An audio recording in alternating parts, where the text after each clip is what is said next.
Hi and welcome back to the Vintage Unicorn. My name is Emma and today we are going to be creating this, I don't know, Rocky Horror smoky eye kind of look. So stay tuned and we are going to get right into this look. I just feel like being so dramatic, like I can't, but ideally you would be like. All right, keep watching.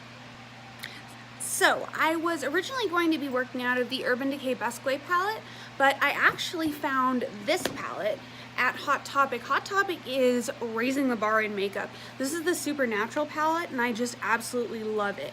Look at those shades, a bunch of matte shades, and they're just all there for the picking. The only thing is the color Ghouls, I didn't notice, I guess, is missing. It's not in the house anywhere, so I don't know if it never came with it. So we're gonna do a really quick eye look. I did no face for this, so we're just going right into it. And I did not plan this look out terribly in advance. But what I wanna do is I wanna go in with a base shade. And I am really tempted to jump into Crowley, but I think it'll be a little bit too dark.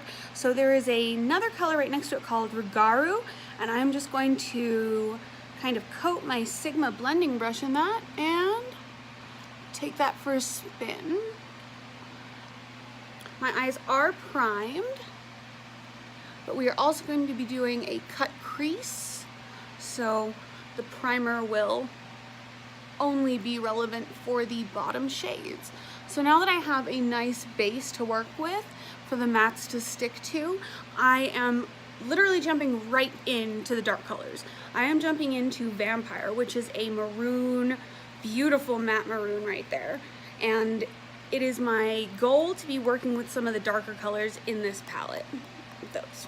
So I'm going to take Vampire on the same Sigma brush, and I am going to be doing this in the viewfinder but also on the video, so I'm sorry if I'm like way up in your face. So I'm going to be taking that in a kind of messy fashion all through my crease. And I really want to create some depth as well as a little bit of drama with that. And I actually went in really timidly, but I'm not unhappy with it. So going back in, adding a little more. See, these colors, that whole palette, actually all three of the palettes that I bought, this one, the Galactic one, which is an alien, and the Artemis, which is an 80s kind of theme palette, all three of them were less than $30. So considering that these are going on really well, ooh, I made a mistake, but that's okay. Considering these are going on really well, I would definitely recommend them. I've played around in them a little bit, mostly the greens, which is what drew me to them, but I would absolutely recommend them for the price and for the payoff you're getting. So yeah, just taking that through the crease, very, very messy to begin with, and that's exactly what I want, because I'm going to be doing a lot of blending. All right, now I'm going to continue blending this into a crease and bringing it out to the side. And I don't want to bore you guys while I do that, so I will be right back. All right, now that I have a nice blended lid there, my ideal was to not get too much on the lid, but since we are going to be cutting the crease with concealer, it doesn't matter too much. Now I am going to jump right in, same brush, to the lightest shade all the way on the side, which is this gorgeous orangey color, which is called Abaddon. All right. Ooh. All right, so I'm going to be taking that and blending that into it so that there's a little bit more of a transition and it has a little bit more warmth to it. And it's okay if it's messy at this point. I can already see it kind of depositing on my cheek, but that's all right. So there is a little bit of fallout with this palette, but not crazy. I actually have a new idea for my whole makeup part of this channel, is to try using palettes that got generally bad reputations and see what I can do with them. So I'm going to be using Subculture here on Saturday if it arrives. And I remember playing with Subculture in Ulta and just loving it. So we will see. We will see what I can do with it. If it's a huge mess, at least it was some comedic relief, right? All right, so that is, I have one eye that just won't cooperate. Okay, so that is kind of where I want to be I also want to take it under my lash line, just a little bit, no added product, but I do want there to be some depth, so I want it to be messy. This is a messy look. I love messy, kind of grungy looks, so yeah. Now we are going to get into the crease cutting. Now, at the moment, the only concealers I have are either stick or like really watery, so I'm going to have to sacrifice some of my Kat Von D Lock It concealer for the cause. And I'm going to be using a concealer brush ideally, right? If they ever cooperate. Otherwise I have this Morphe brush. So I'm gonna find my concealer brush and be right back. All right, now that I have matched both sides somewhat, I can see the barrier that I was trying to create, and the inner lid is going to be where most of the excitement happens, and ultimately I want to keep this half moon shape. It's drawn in a gel liner right now so that it could be applied easily. I also found that because symmetry is very hard to find in nature anywhere, so one of my eyes is a little different than the other. I have a scar on this eye and I feel like this eye is a little longer, so I have to adjust because symmetry is one of the things you kind of want to go for, but I'm not really one for rules in makeup anyway, so I'm happy with how it turned out. And you ever just look at like your makeup not done and think, hey, that's a look right there? No? Okay. Okay, so in the cut crease, I'm going to be taking a clean pencil tip brush, and I want to start kind of forming a smoky gradient. So I'm going to be starting in the inner corner with this Lucifer color, which is white. The reason I'm using a pencil brush is because it is my inner corner and it's very, very precise for what I'm trying to do. And also I do want it to blend with the half moon so that I can create a smoked effect. And pushing it through and blending it out. So it's not super dramatic on the inner corner, but that's what I need it to be. Going in again. I'm always worried in the middle of these, like something's gonna turn out horribly and all that, but just because it's messy now doesn't mean it's not gonna clean up later. And it's looking a lot like how I want it to look. Again, the red in the back is going to be intensified later, but I want to really intensify that shade. So I'm going to be saving the same pencil brush. I wish I could tell you the brand. I don't even know where it came from. So, you know, those makeup brushes that are just there, it's one of them, but I like it. So I want to take now a large flat shadow brush that has been cleaned very thoroughly. So I'm going to be going to my go-to Scone large shadow brush. Now, I'm guessing that the color I'm missing was the color I'm looking for, which is a gray. So I am going to dig into the Basque palette after all. So, digging in, this is a really cool palette. It has a very beautiful motif, and I'm going to be digging into the shade BK, which is, it looks matte, but it's not. It's somewhat iridescent. It's a gray, and it's just beautiful. Again, I'm going to be doing this very timidly because I'm a little less scared of what's going to happen when I do this. Okay, there it is. It is there. All right. Whoa, that really showed up. Okay. And I want to bring it up halfway down my eye and bring it into this half moon kind of thing that I've created, and just deposit the pigment using this brush. It can be messy, and that's awesome. And same on the other eye. I'm going to take, and that was just a touch of the brush. So I'm going to go in and measure it halfway and start packing that on there. Going up into the half moon and applying a little bit more. I was a little timid with the touch there, kind of rebuilding the moon shape as it seems to have died on this side.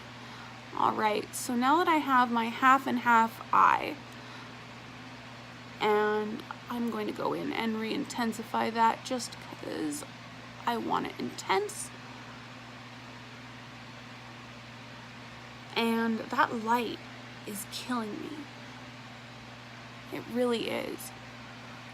It's no bueno. All right, so now that I have defined my border and my halfway point on my crease, I want to re-accentuate my lower lash line a little with this color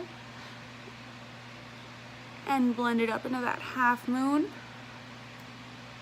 which should retain a darker kind of thing than the rest. Okay, now on the inner corner, this is where things get a little crazy.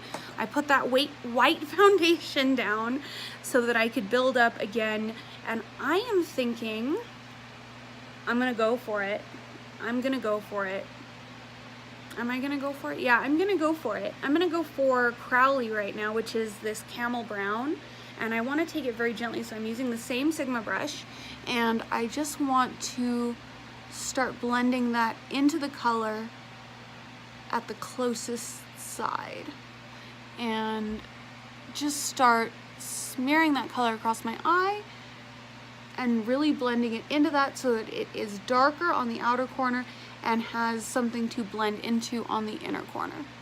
Because that harsh half and half, it's not working. And then smoking it out. This is a great blending brush. I don't know what's wrong with my light.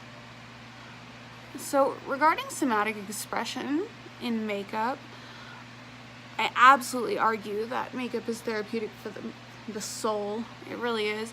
But on a physiological level as well, the amount of fine detail that I'm having to apply here and the amount of time I'm spent actually going over my own features is actually very therapeutic, especially for someone, well, I will admit, someone like me, when you have various issues with your,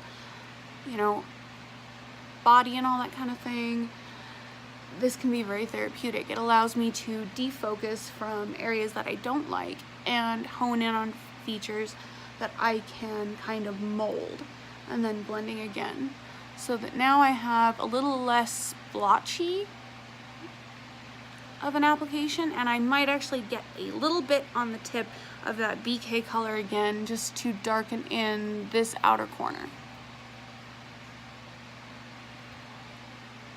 My husband's home. I can hear he just walked in the door. He's gonna find me looking kind of crazy. That's okay.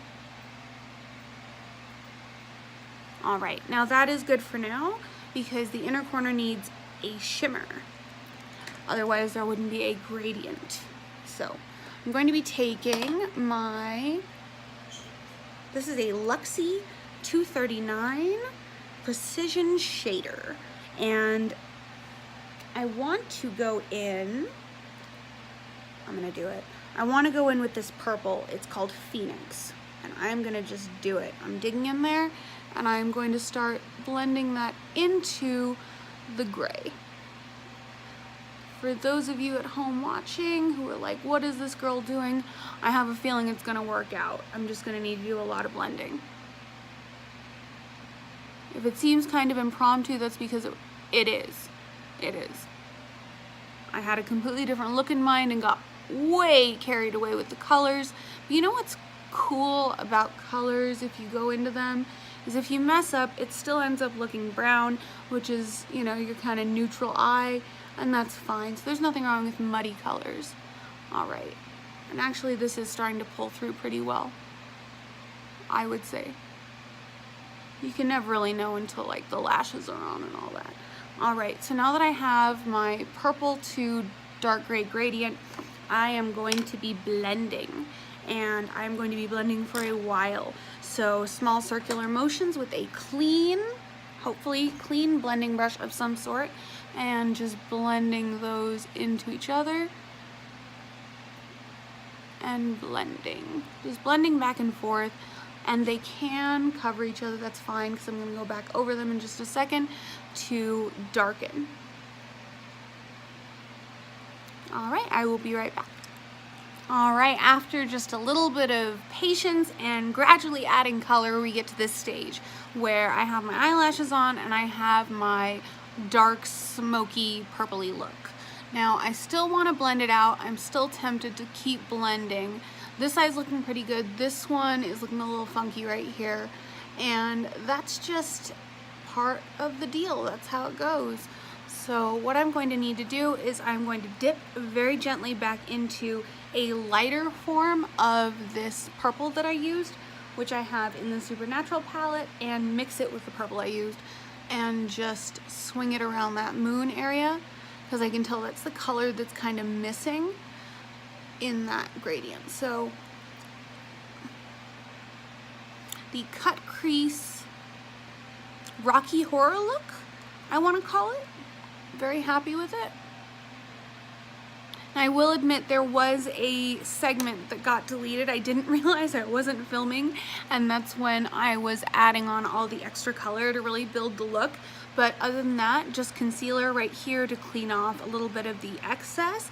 And for the very last step, I'm going to take my Soap and Glory One Heck of a Blot, rub that around, and go in on those areas that have just a little bit too much shine.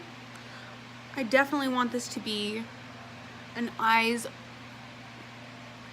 kind of look, so the lips are kind of subtle, and any lip color you want to use will work. Any combination of any color you want to use is great. You know, the more color the better. I am very excited to start playing with the Pastel Goth palette so that I can really give it a really good tutorial. Now other than that, just gotta make your hair a little bit crazy and you have it. Kind of a Billy Idol magenta, I'm calling it. Yeah. Alright, thank you so much for watching. Please subscribe to my channel and give me a like and a comment and all that kind of stuff, and I will see you next time.